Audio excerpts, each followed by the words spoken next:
Ada apa dengan Indonesia sekarang? Ya, sebagaimana kita tahu ya, di media sosial, di pemberitaan itu saat ini banyak sekali membahas tentang isu-isu yang tidak sedap gitu, khususnya isu-isu yang ada di pemerintahan ya gitu. Nah, di sini aku mau menyampaikan bahwasanya sebagian besar orang yang mengkritik, pasti ada sebagian besar orang juga yang tidak mengkritik gitu.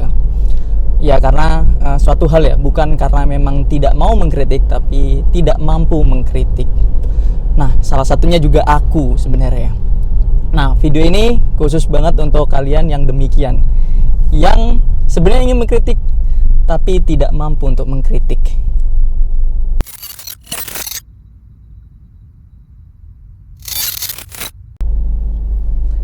Halo semuanya, selamat datang di video kali ini. Di video YouTube ini ya, di episode kali ini, bagi teman-teman yang baru tahu video ini atau memang baru tahu channel YouTube ini, perkenalkan, aku Sona. Aku adalah orang yang antusias terhadap literasi ya. Aku kerap kali menulis di platform-platform digital. Kemudian aku juga seorang pengajar, kemudian juga seorang pemilik toko buku online ya, buku SR. Nah, di video YouTube biasanya aku banyak ngebahas tentang literasi ya, terkait buku, terkait kepenulisan juga, dan sesekali membahas juga tentang isu sosial. Nah, pertama-tama aku mau mengucapkan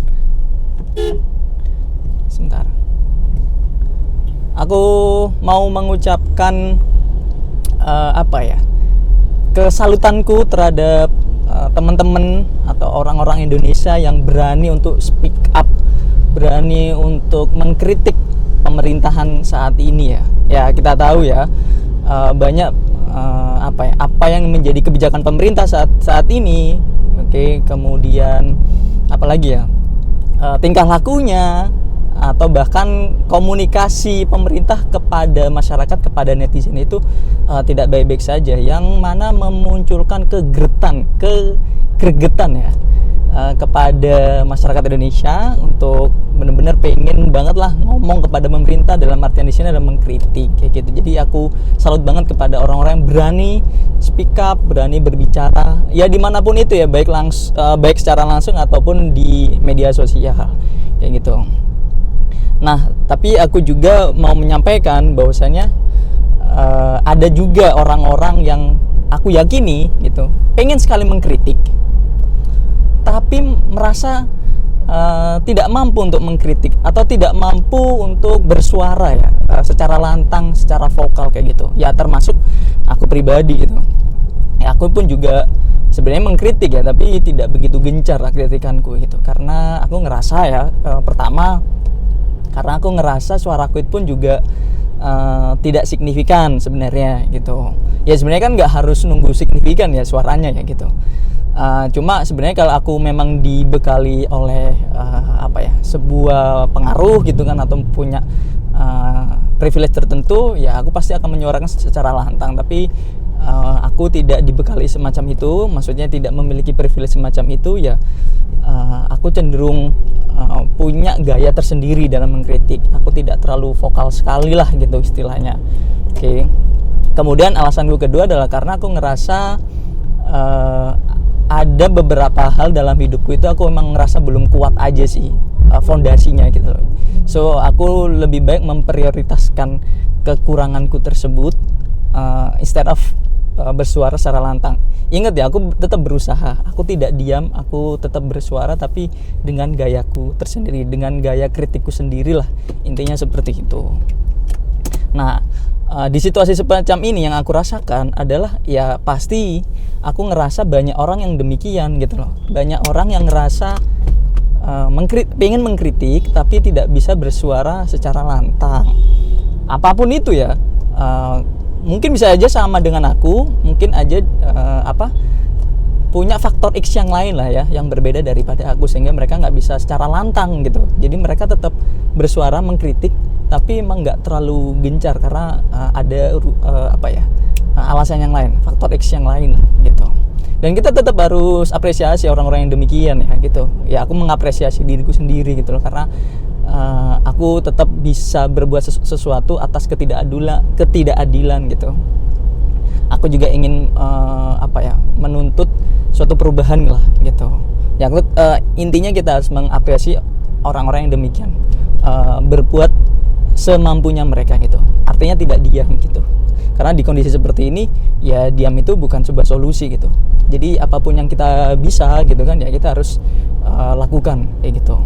Nah sebenarnya di video ini juga aku mau merekomendasikan sebenarnya kepada orang-orang yang seperti itu, dalam artian pengen bersuara tapi ada faktor-faktor tertentu sehingga tidak mampu untuk menyuarakan secara lantang atau bahkan suaranya kecil banget kayak gitu. Nah rekomendasiku adalah sebenarnya membaca buku semacam itu, karena menurutku membaca buku itu adalah upaya ya bersuara,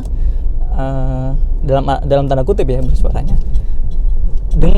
dengan pendekatan yang cukup murah, pendekatan yang cukup sederhana, bahkan pendekatan yang tidak beresiko tinggi gitu, bahkan nggak ada tuh resikonya menurut gue ya gitu.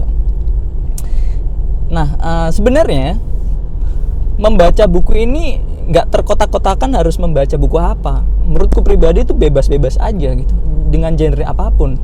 Contoh misalnya membaca buku sejarah ya, yang aku baca sebelumnya adalah tentang The Fall of Khilafah gitu. Ya meskipun buku sejarah tersebut memang tidak ngebahas Indonesia sih gitu kan, tapi membahas tentang peradaban Islam gitu kan, runtuhnya peradaban Islam di Perang Dunia Kedua gitu, di Turki Utsmani lah gitu.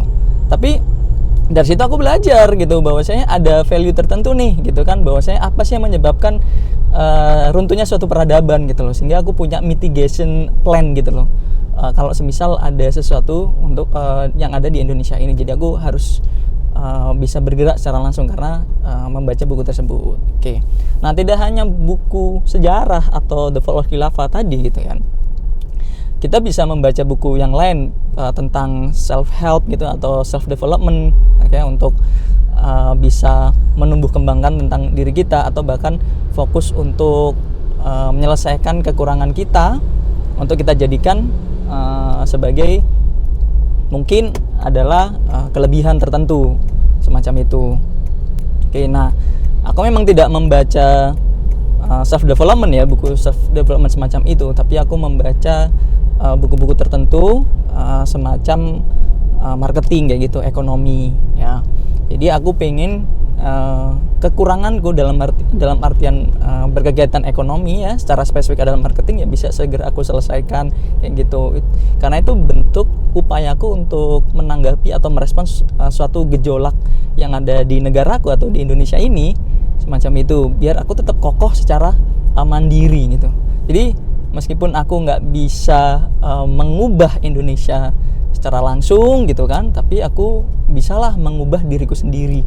Fokusnya di situ. Oke. Nah, kemudian juga bisa aja membahas atau membaca buku-buku fiksi ya gitu, novel-novel gitu, apapun itu novelnya. Karena aku juga saat ini membaca novel kan gitu loh.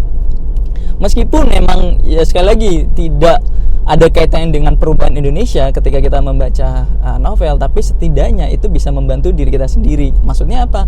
Ya mungkin dengan membaca novel kita bisa rilis stres kayak gitu kan, karena kalau kita stres dan mungkin cenderung depres ya kita nggak bisa mengambil keputusan yang baik gitu. Atau bahkan dengan membaca buku fiksi semacam itu ya kita bisa lebih kreatif lagi dan bisa memikirkan strategi, memikirkan rencana untuk keluar dari gejolak sosial yang nggak jelas seperti ini gitu. Jadi lagi-lagi intinya adalah buku apapun itu tidak terlalu bermasalah ya, tapi yang jelas bacalah buku gitu. Lagi-lagi yang aku sampaikan, membaca buku itu konteksnya ya murah gitu kan, konteksnya juga aman, dan mungkin emang aku bisa katakan tidak ada resiko yang begitu besar. Oke.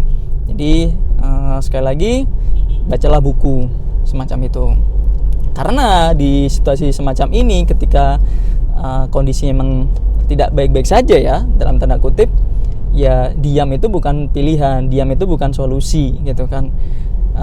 Bergeraklah upayakan sebuah perubahan dengan caramu sendiri, dengan cara yang terbaik gitu kan. Tidak harus yang besar, tapi bisalah dengan cara-cara yang relatif kecil tapi berulang, semacam itu. So, itu aja lah yang bisa aku sampaikan untuk video kali ini. Semoga bermanfaat, semoga menginspirasi. Ayo kita upayakan perubahan biar Indonesia ini semakin lebih baik lagi. Sekali lagi aku cukup apresiasi kepada teman-teman yang berani mengkritik pemerintah secara gamblang, secara lantang. Tapi pun aku juga mengapresiasi teman-teman yang berusaha untuk mengkritik tapi memang tidak cukup lantang. Itu aja, kita ketemu lagi di video berikutnya. Bye.